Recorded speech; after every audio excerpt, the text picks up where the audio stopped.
Hello, this is Todd. Welcome to the Lyceum Weekly Update number 58 for the week of February 2nd, 2015. Band of the week this week is Svelte. How to describe Svelte? They are hip-hop, dance, electronica, but they do the best thing when you're using computers, which is instrumentation is limitless. They do so much with their music, and they add so many layers and so much just awesome composition, awesome instrumentation with their choices. It is really fun to listen to, really good to get into. Their music will be playing underneath this video, so if you like them, click their name below, support them. They have a really cool release out. And they'll also be playing at a free gig on Friday the 6th at the Annandale Hotel in Annandale. A couple new things came up on the Lyceum over the last week, so if you have not seen them, go to the website www.thelyceum.com.au or follow us on social media because it's all there. I got to interview Lane Harry and Ike Campbell from Queensland, a hip-hop duo, really cool, really laid-back guys. You can listen to the entire interview on the website. And there is also a gig review that I did, since I tend to go out to gigs almost every week, so it's probably nice that I write up things about them and about the bands to cover more and give you more information. With the Lyceum branching out into reviews of bands, gigs, and releases, we're going to look for contributors who want to, well, contribute to the website. So if you are interested, if you are a writer or you're interested to get into writing about amazing things in the live music scene that you can check out, then just get in touch with us either through the website or you can just send an email to thelyceum.music@gmail.com. We can work something out and we can get a dialogue going. Now, if you aren't interested in launches, simply click here if you want to head to special gigs, or click here if you want to skip straight forward to news. Now, launches. On Wednesday the 4th, there is a country pop indie folk album launch that is happening at the Vanguard in Newtown, $17 to get in, and that is with Kylie Whitney. Then Thursday the 5th, there is a punk rock EP launch, a free gig at the Bull and Bush out at Balcombe Hills, and that is with January Scar. Except it's February now. They really should have released their EP in January. That would have been like, marketing. There is also a rock and roll single launch that is happening at the Newtown Social Club in Newtown. It is $12 with The Walking Who. Lastly, for Thursday, a jazz CD launch at the venue 505 in Surrey Hills, $16 to get in, and that is from the Casey Golden Trio.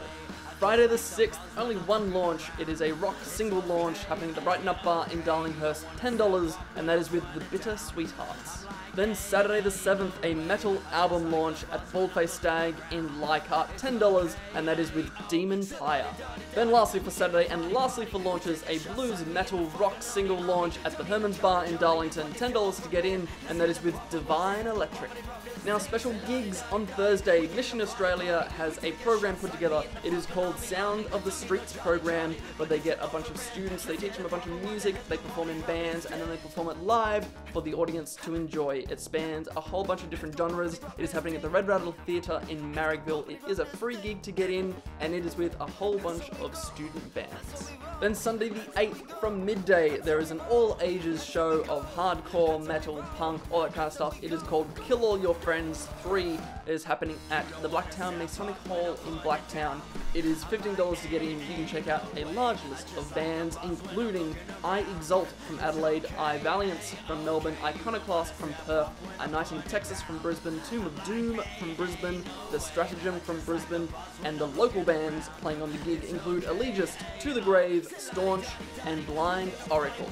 Jumping into news, the Hottest 100 came out. Chet Baker took the #1 spot, and it also had the record for the most number of Australian tracks in the Hottest 100. 59 tracks were included in the Hottest 100 that were Australian, and that makes up, I think, 59% of the Hottest 100. I'm not sure on my maths, but I'm pretty sure that's correct. Need some hardcore thinking to work out those percentages. The number of 59 tracks that were included beats out the previous record of 52, which was made in 1999 and 2007. And really, that just kind of shows what a lot of people knew about 2014, which was amazing year for Australian artists, getting recognised overseas, even getting recognised here as a result of being recognised overseas, more people being exposed to just amazing talent that put out amazing records.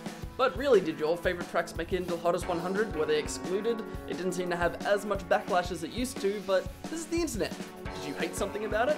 Let us know. The ARIAs also released their sales figures, which they do annually. It showed that CD physical purchases have declined, and they have been on a generally steady decline for a while. Meanwhile, subscription-based services increased by exorbitant amount, and tagging along with them for the ride were vinyl sales, which were the only physical medium that really increased in sales over the last year. The numbers also showed that over the course of 2014, 16 Aussie tracks made it to the top of the ARIA charts, which again kind of included with the Hottest 100. 2014 was pretty damn good for Australian artists. But does it match up with your own purchasing habits? Do you still buy tons of CDs? Do you only subscribe to digital downloads, or do you only buy vinyl? Important questions to know for future marketing of record labels. Will they listen? Probably not, but it's nice to kind of give them a heads up. Just be courteous. And finally, for news, FBI Radio, they kind of went quiet on the live front since they stopped FBI Social, but now they've revealed that they have been doing some planning in the works, renovating their studio to turn it into a part performance space so that they can put on shows as well as broadcasting them live. This has been done in collaboration with Jack Daniels' Future Legends initiative, which is a really good initiative. I believe we ran a news article on it a little while ago where they promote local music, local artists, and they really push for some pretty goddamn awesome support. So for FBI Radio, it's more of a watch this space, see what comes up out of it, and when they finish, it should be really good considering FBI Social pulled in some really cool artists, and now you'll be able to broadcast it and not have to worry about travelling all the way out to Redfern. For those in Redfern, woo, Redfern venues. I don't think I could have looked more unenthusiastic in that. Woo, Redfern venues. No, you gotta get excited, you gotta be pumped. Woo, Redfern venues. And since that was the last news article, that is it for this week. That went flying across the room. If you want to see the gig guide, it is already up on the website, www.thelyceum.com.au. Everything is linked, events, bands, to make it easier for you to discover something new in a genre that you love. Radio things as usual, starting from Wednesday, 7:30 in the morning on Radio Northern Beaches 88.7 FM or 90.3 FM. You can also stream it through their website. On the flip side with Lachlan Wiley, talking about cool gigs to check out in this week, covering the city and the Northern Beaches type area. Then on Thursday, I'll be going into 2SER, starting from 10 PM through to midnight for the band Next Door with Cameron. Awesome playlist of music. We'll be talking about cool things that happened in the last month and things to look out for in the next month. Then finally Saturday, Swar FM 99.9 FM. You can also stream it through various things. I'll be on the Muso show from 2 to 4 PM. I'm in there somewhere in between, talking about gigs to check out in the inner and outer west. And on all of these stations, you'll be able to hear Band of the Week and just band that I really want people to listen to. Plenty of stuff coming out on the Lyceum in the future, more reviews, more interviews, plenty of stuff for you to get into and support. Please support. Oh god, please support. I haven't eaten in 3 days. I will see you next week for another roundup of launches, special gigs, and news. Until then, be good.